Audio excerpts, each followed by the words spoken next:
Alors Ramdam 64, c'est une belle aventure, une aventure qui démarre en décembre 2017. On s'était connu un certain nombre d'anticorps et la lourdeur, la pesanteur d'anticorps nous gênait. C'est-à-dire passer systématiquement par Paris, aller sur le terrain judiciaire, ça ne nous paraissait plus adapté. Ce qu'on constate dans la vie publique, c'est que très souvent, on a des élus qui ne sont pas dans l'illégalité, mais qui sont dans l'immoralité. Et ça ne se règle pas au tribunal.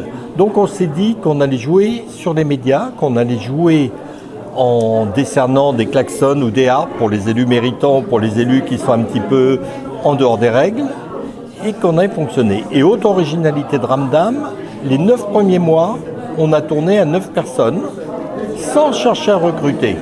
Il y avait des gens de droite, il y avait des gens de gauche, il y avait des gens qui étaient apolitiques. Et il fallait qu'on voit si on pouvait fonctionner ensemble.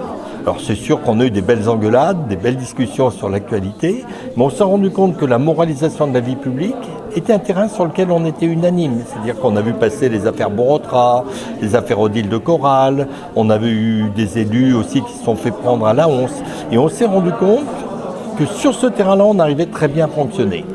D'où nos premières réunions publiques. Énorme surprise, je ne sais pas ce que ça sera ce soir, mais 70 personnes.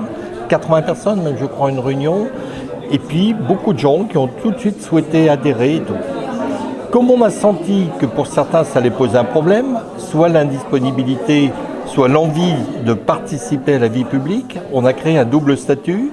Il y a les membres de Ramdam, ceux qui travaillent, ceux qui s'engagent tout comme moi à être politique, et puis il y a les sympathisants qui eux ont parfaitement le droit d'avoir une carrière politique. Par exemple, Philippe Morel a repris un statut de secrétaire départemental de l'UDI, mais ça ne l'empêche pas d'être très vigilant sur les valeurs et sur la moralisation politique. Là, on vient de passer 2 fois où on était acteur indirect d'affaires judiciaires.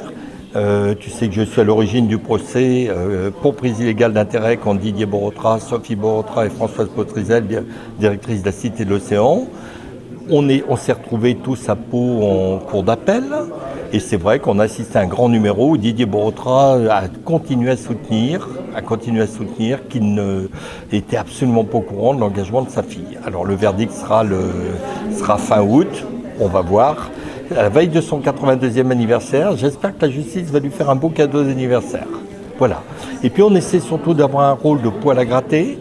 On essaie de mettre sous surveillance, mais dans le sens le plus noble du terme, parce qu'il y a aussi des élus remarquables. C'est-à-dire on n'est pas du tout pour le tous pourri.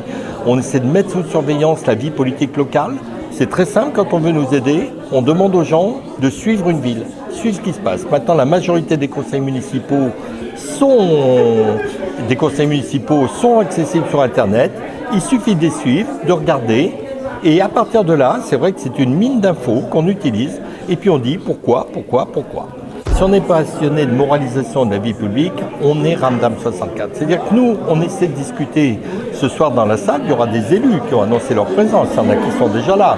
On essaie de discuter aussi bien avec les élus qu'avec des citoyens. Par exemple, là, on travaille sur Cambo, où apparemment il y a une passation de marché qui est un peu discutable. On essaie de conseiller, on essaie d'aider tout le monde, et puis parfois on discute. Par exemple, je vais prendre un exemple où je pense que Ramdam pourra amener quelque chose. On est très passionné par les débats de la communauté d'agglo du Pays Basque. On les trouve de très haute tenue. Et on trouve tout à fait dommage qu'ils ne soient pas publics et accessibles au public. Donc c'est une demande qu'on a déjà fait à multiples reprises à Jean-René Tchegaray qui dit non, mais les gens peuvent venir.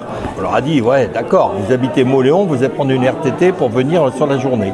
Donc on va pousser pour que ces débats soient publics. Voilà le genre d'action qu'on a envie de faire. Le mieux c'est de nous rencontrer. Nous on ne cherche pas à faire, on est 85 membres je crois. Si je me trompe un ou deux, c'est pas intentionnel. On ne cherche pas à élargir le cercle. Quand quelqu'un arrive, c'est qu'est-ce que tu peux apporter ? Quelle est ta zone de compétence ? Quel est l'endroit ? Et on essaie entre nous de se former. C'est-à-dire on a la chance d'avoir un énarque, bon, c'est pas gêné pour lui demander des cours de finances publiques, parce qu'on a besoin. Bon, sur la communication, sur la façon dont on parle avec les médias, je peux donner 2-3 tuyaux. On a des gens très pointus, un Guy Aubertin a une action à Cibourg, à Saint-Jean-de-Luz importante. Donc on essaie de s'aider, de s'épauler. C'est comme une petite école non officielle de lanceurs d'alerte où on essaie de progresser ensemble pour mieux comprendre la vie publique. Par exemple, notre grand projet de 2020, qu'on va officialiser à partir de septembre, ça va être de demander aux élus le minimum démocratique indispensable. Donc, je trouve qu'il y a trop de villes où on ne respecte pas les droits de l'opposition, il y a beaucoup de choses qu'on ne respecte pas. Donc on va écrire avec les sympathisants de Ramdam et le public qui veut venir une charte de ce qui nous paraît logique. Par exemple, s'engager à ce que l'opposition soit présente dans les grandes commissions, s'engager à ce que ces commissions se tiennent, ce qui n'est pas le cas à Biarritz. Il y a des commissions, mais elles n'ont jamais lieu.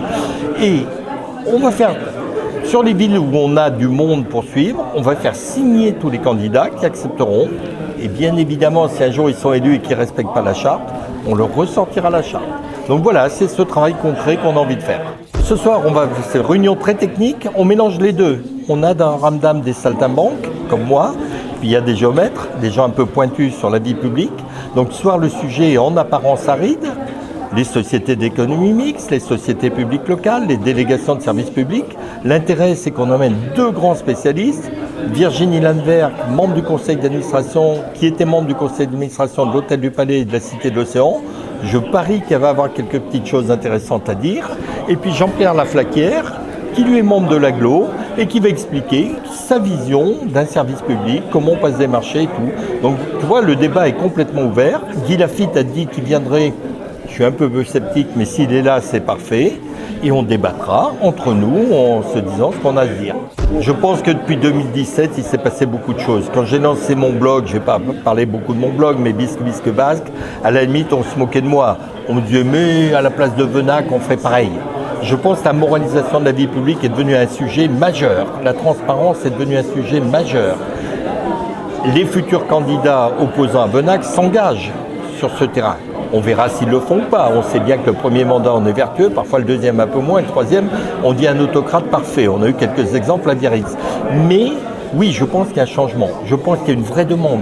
Nous, on a été surpris. Objectivement, les premières réunions publiques, on blaguait, on disait on va faire une cabine téléphonique, 2 cabines téléphoniques, on fera 2 tables de belote. Paf, la salle était pleine.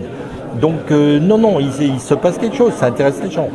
Et je regrette cette concurrence avec le comité anti-G7 parce que bien évidemment, j'aurais été présent à la réunion. J'ai quelques réserves, on va dire, sur le G7.